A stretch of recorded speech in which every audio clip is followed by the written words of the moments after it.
En 3, calcul de probabilité. Petit 1, probabilité d'un événement. Définition 8, la probabilité d'un événement A, noté P de A, est la somme des probabilités des issues qui réalisent A. Donc il faut faire une somme, il faut faire une addition. Donc dans l'exemple 8, on nous dit, voici un dé à 6 faces truqué.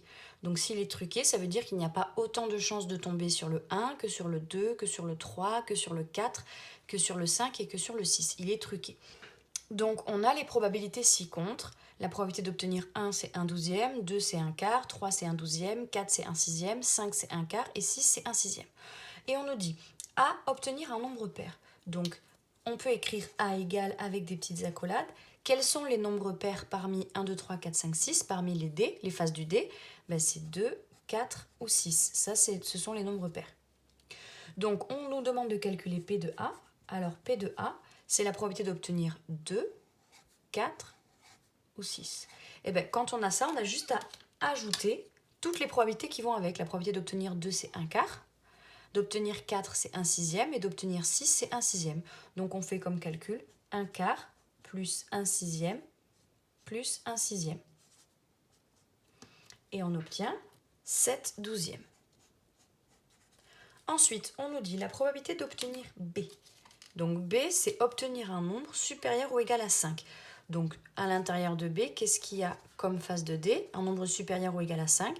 Il y a 5 et 6. Voilà les nombres qui sont supérieurs ou égal à 5. Donc, il y a 5 et 6, ce sont ces deux faces de D-là.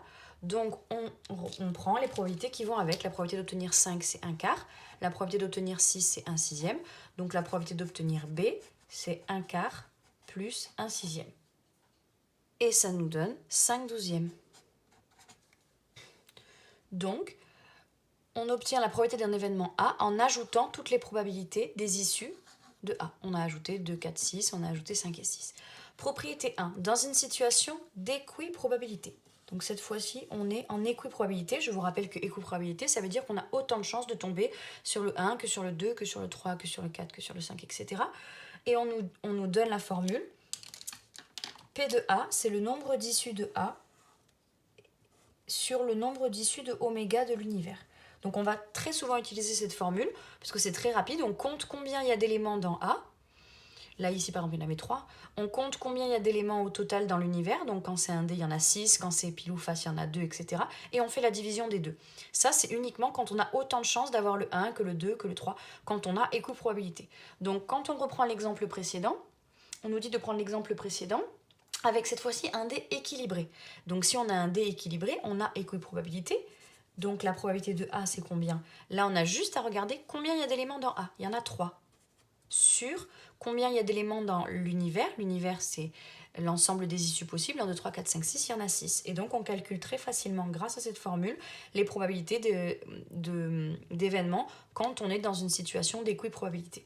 Donc 3 sur 6, ça nous donne 1/2. Et ensuite, B, on nous dit que c'est un nombre supérieur ou égal à 5. Quand on regarde la liste des éléments à l'intérieur, il y a 2 éléments sur les 6 de l'univers. Et ça nous donne 1/3. P de A égale 1/2 et P de B égale 1/3. Ensuite, petit 2, formule. Définition 9, soit A et B, deux événements de l'univers oméga. Si A inter B égale ensemble vide, alors A et B sont dits incompatibles, ils n'ont rien en commun. Ici on voit bien facilement, donc l'univers c'est ce qui est en violet, oméga c'est toutes les issues possibles. On voit un élément A, un événement A ici en jaune, un événement B en bleu, et quand on cherche A inter B, ça veut dire on cherche ce qu'ils ont en commun, ce qu'il y a dans A et dans B. Là on voit bien qu'ils ne se touchent pas, donc ils n'ont rien en commun, donc leur intersection c'est l'ensemble vide, et donc ils sont incompatibles, ils n'ont rien en commun.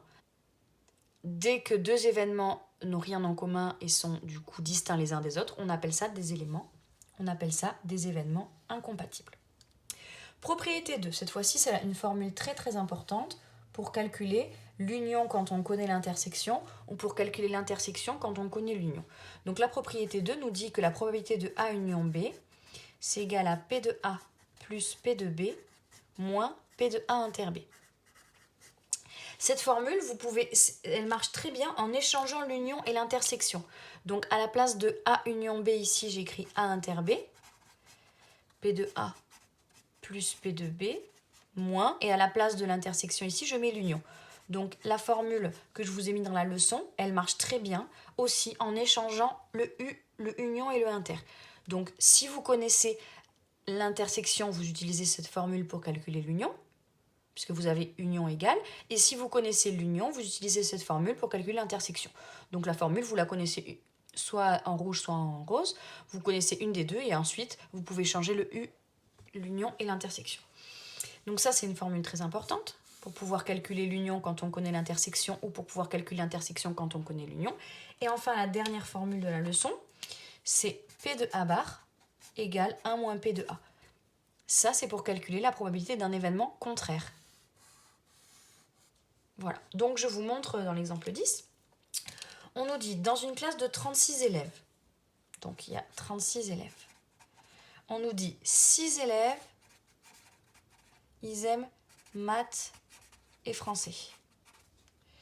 12 élèves, ils aiment les maths. Et 10 élèves aiment que le français. Donc, si j'appelle M l'événement, l'élève aime les maths.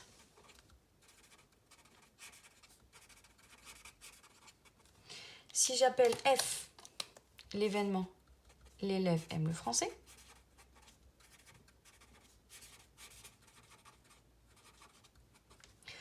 Je peux calculer déjà des probabilités. On nous dit 12 élèves aiment les maths. Donc la probabilité qu'un élève choisi au hasard aime les maths, P de M, la probabilité qu'il aime les maths, c'est combien? Il y en a 12 en tout. Il y a 12 élèves qui aiment les maths sur les 36. Et ça nous donne un tiers. Donc je calcule la probabilité qu'un élève aime les maths. Un tiers. Ensuite, on nous dit F, c'est l'élève aime le français. Donc P de F, la probabilité que l'élève aime le français. Il y a combien d'élèves qui aiment le français? Il y en a 10 sur les 36. Ce qui nous fait 5 sur 18. Donc la probabilité d'aimer le français, c'est 5 sur 18. La probabilité d'aimer les maths, c'est 1 sur 3. Une fois qu'on a ça, on a aussi 6 élèves qui aiment les maths et le français. Donc ils aiment les deux. Donc comment on écrit ça? On écrit P, les maths c'est M, le français c'est F, et c'est inter. On l'a vu dans la leçon. Donc ça, ce sont les élèves qui aiment les maths et le français. Il y en a combien en tout? Il y en a 6 qui aiment les deux. Il y a 6 élèves qui aiment les maths, sur combien au total? Sur 36. Ce qui nous fait 1 sur 6. Donc on a P de M, P de F et P de M inter F. Ensuite, on nous demande, on nous dit quelle est la probabilité qu'il aime les maths ou le français. Donc on cherche quoi? On cherche P de M union F, les maths ou le français. Donc pour utiliser celle-là, on cherche une union. Donc on va utiliser cette formule-là. Avec à la place de A et B, on va utiliser M et F. Donc d'après la formule donnée dans la propriété 2, P de M union F, c'est P de M plus P de F moins l'intersection des deux, F inter, M inter F.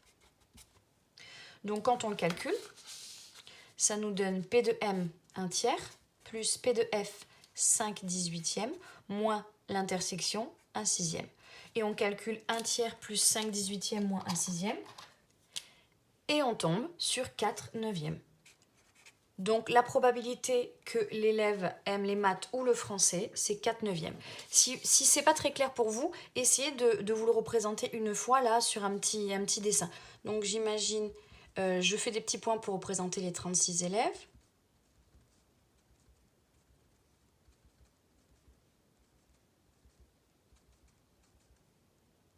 Donc voilà, les 36 élèves sont symbolisés par les 36 petits points.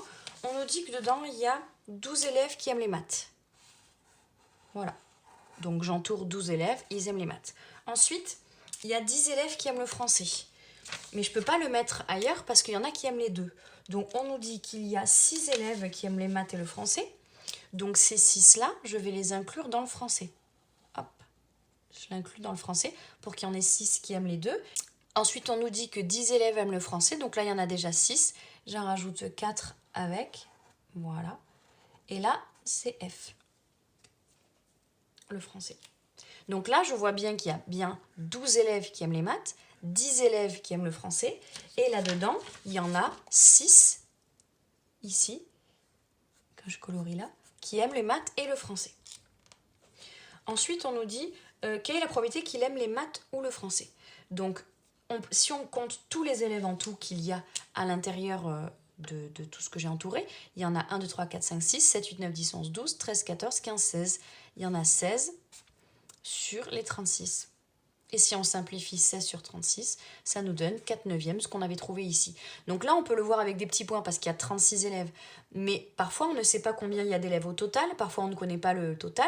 Et parfois aussi, on nous dit par exemple, il y a 1600 élèves ou il y a 3000 élèves. Donc, on ne pourra pas faire des petits points. Donc, c'est vraiment pour que vous voyez d'où vient cette formule avec l'union et l'intersection. Et on retrouve 4/9 à la fin.